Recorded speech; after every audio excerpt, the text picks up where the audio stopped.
श्रीनगर के डाल लेक में एरेटर कम डांसिंग फाउंटेन्स का इनॉग्रेशन किया गया। इसका इनॉग्रेशन जम्मू एंड कश्मीर के लेफ्टिनेंट गवर्नर मनोज सिन्हा द्वारा किया गया। इस फाउंटेन को डल लेक के पेरीफेरी में इंस्टॉल किया गया। एरेटर एक प्रकार का जालीनुमा स्क्रीन होता है जो वाटर के फ्लो को मल्टीपल स्ट्रीम्स में ब्रेक कर देता है।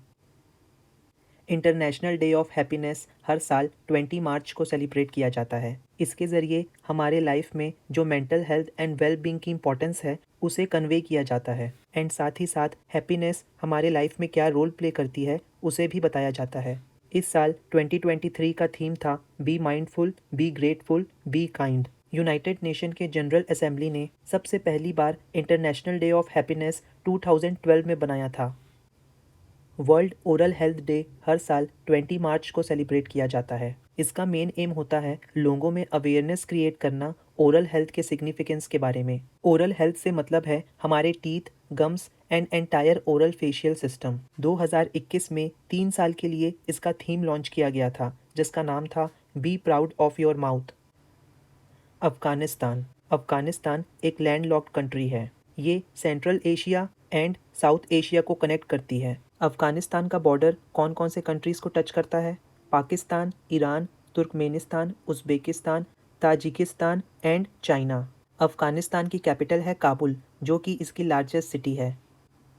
ग्लोबल टेररिज्म इंडेक्स 2023 को लॉन्च किया गया। इस इंडेक्स के थ्रू बताया जाता है दुनिया में ऐसी कितनी कंट्रीज़ हैं जिनमें टेररिज्म का इम्पैक्ट सबसे ज़्यादा देखने को मिलता है। इस इंडेक्स के अकॉर्डिंग अफगानिस्तान एक ऐसी कंट्री है जिसमें सबसे ज़्यादा टेररिज्म की वजह से प्रभाव पड़ा है। अफगानिस्तान ने इस लिस्ट में लगातार चौथी बार टॉप किया है। पाकिस्तान में सेकेंड लार्जेस्ट इंक्रीज देखने को मिला है नंबर ऑफ टेरर रिलेटेड फैटेलिटीज़ में। इंडिया को इस इंडेक्स में 13th पोजीशन पे रखा गया है।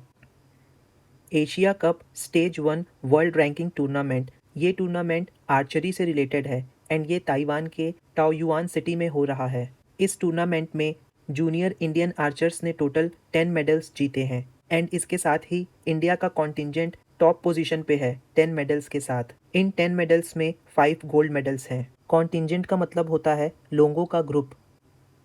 एशियन अंडर 16 टेनिस टूर्नामेंट जो कि जालंधर के सिंघा स्पोर्ट्स एकेडमी में हो रहा था, इस टूर्नामेंट में रिया सचदेवा ने डबल्स एंड सिंगल्स दोनों के ही टाइटल्स जीते।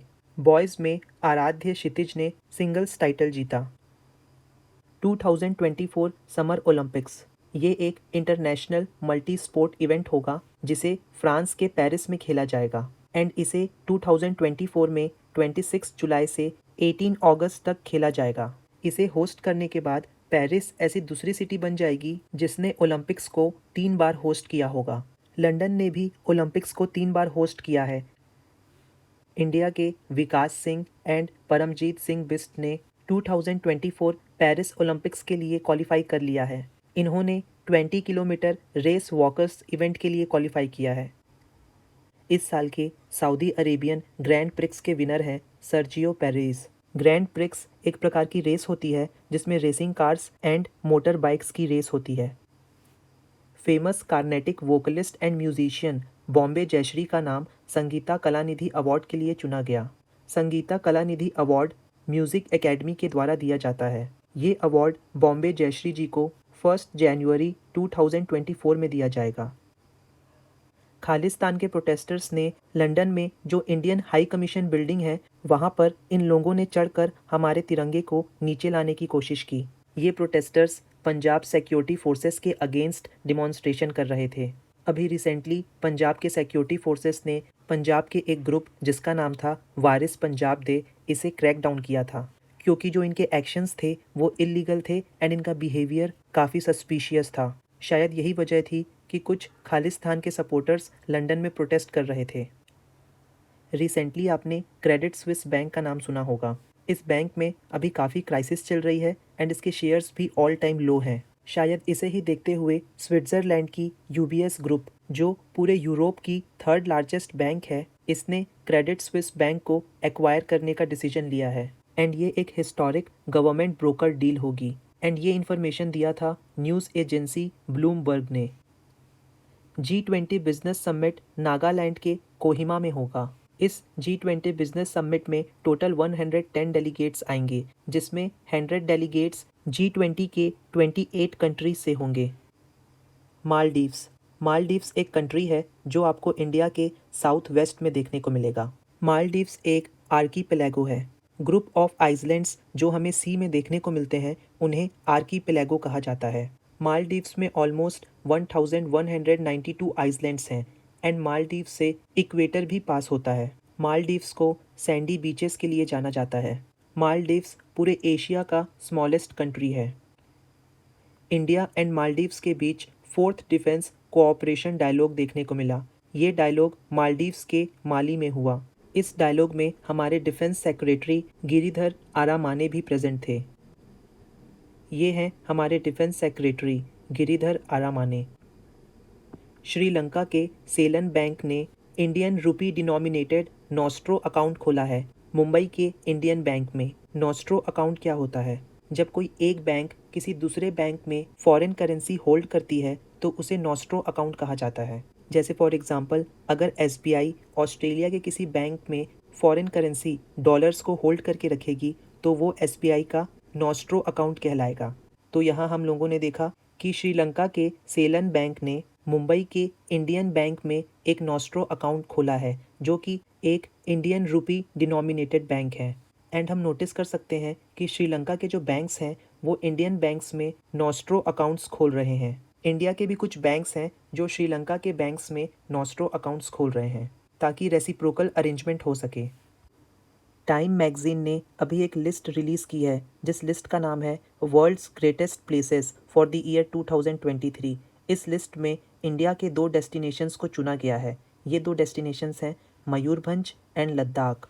इन 2 जगहों को उनके रेयर टाइगर्स, पुराने मंदिर, एडवेंचर एंड खाने पीने की चीज़ों को ध्यान रखते हुए इन दोनों इंडियन डेस्टिनेशंस को चुना गया है। इस लिस्ट में टॉप किया है फ्लोरिडा के टैंपा ने एंड सेकंड पोजीशन पे है ओरिगॉन का विलामेटी वैली। जम्मू एंड कश्मीर के लेफ्टिनेंट गवर्नर मनोज सिन्हा ने श्रीनगर में मेगा शॉपिंग मॉल का फाउंडेशन स्टोन ले किया। इस मेगा शॉपिंग मॉल का कंस्ट्रक्शन दुबई की इमार ग्रुप करेगी एंड ये Jammu and Kashmir union territory की पहली फॉरेन डायरेक्ट इन्वेस्टमेंट होगी। इंडिया के रोहन बोपन्ना एंड ऑस्ट्रेलिया के मैथ्यू एब्डेन इन दोनों ने मिलकर टेनिस डबल टाइटल जीता है। इस टाइटल का नाम है इंडियन वेल्स डबल्स टाइटल। ये टूर्नामेंट यूएसए के कैलिफोर्निया में ऑर्गेनाइज किया गया था। Labour 20 engagement groups inception meet ये पंजाब के अमृतसर में हुई।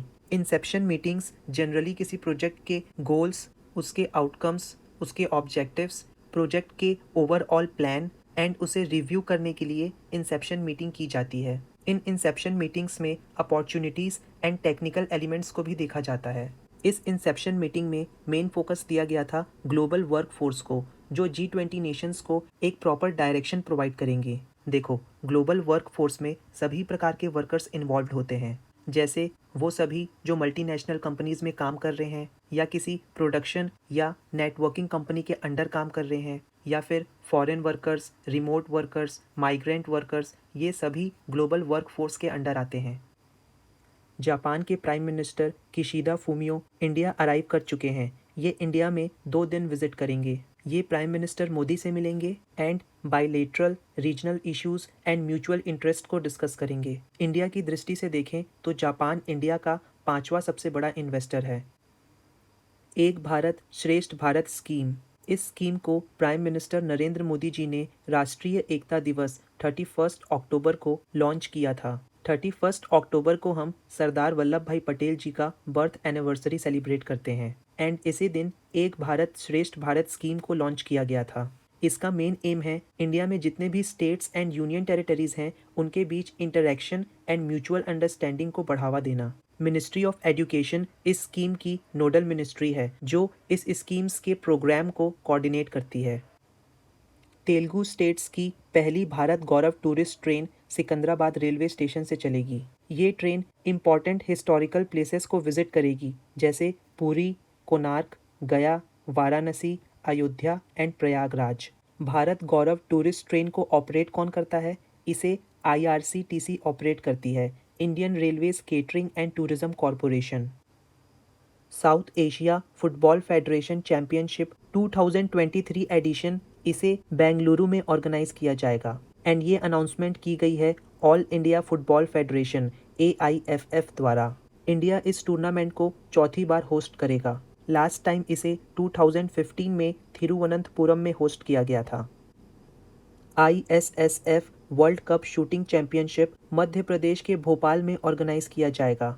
ISSF का फुल फॉर्म है इंटरनेशनल शूटिंग स्पोर्ट्स फेडरेशन। इस चैंपियनशिप में टोटल 33 कंट्रीज पार्टिसिपेट करेंगे। इंडिया में ऐसा पहली बार हो रहा है कि दिल्ली के बाहर कोई सिटी इस टूर्नामेंट को होस्ट कर रही है। वर्ल्ड हैप्पीनेस इंडेक्स 2023 को रिलीज़ किया गया। इस इंडेक्स के अकॉर्डिंग वर्ल्ड की हैप्पीएस्ट कंट्री है फिनलैंड, सेकेंड नंबर पे है डेनमार्क एंड थर्ड पे है आइसलैंड। इस इंडेक्स में इंडिया की पोजीशन है 125th। वर्ल्ड हैप्पीनेस इंडेक्स को सस्टेनेबल डेवलपमेंट सॉल्यूशंस नेटवर्क द्वारा रिलीज़ किया जाता है। आज के ही दिन 20 मार्च 1602 में डच ईस्ट इंडिया कंपनी या जिसे हम United east India company of the Netherland के नाम से भी जानते हैं, इस कंपनी को नेदरलैंड के स्टेट्स जनरल ने कुछ राइट्स प्रोवाइड किए थे। नेदरलैंड का ही पुराना नाम है हॉलैंड। आज के ही दिन 20 मार्च 1926 को रग्बीज कैलकाटा कप जो कि लंदन में हो रहा था, इसमें पहली बार स्कॉटलैंड ने इंग्लैंड को हराया था।